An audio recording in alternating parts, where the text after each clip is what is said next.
Hey, God bless you. This is Pastor AJ Nunez from Covenant Worship Center in Fresno, California.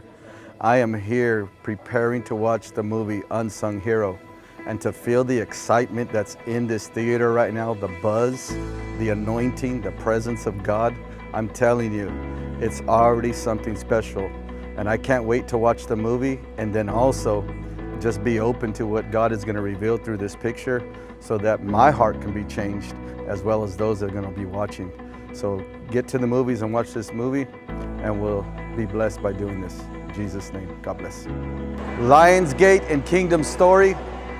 Oh my God. The movie Unsung Hero began to pull on the strings of my heart. It challenged, it inspired, it began to speak to the aspects of fatherhood, motherhood, familyhood, the power of the church.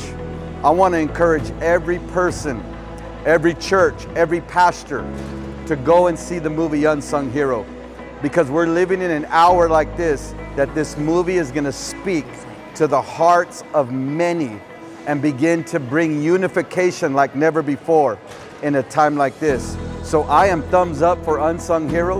I'm going to go see it again. I'm even looking at buying out a theater to get others that need this life message of reconciliation, because it speaks affirmation and it speaks the beauty of family like never before. So thumbs up, doing it once again for Lionsgate and Kingdom Story. Keep up the great work. Blessings to you in Jesus' name.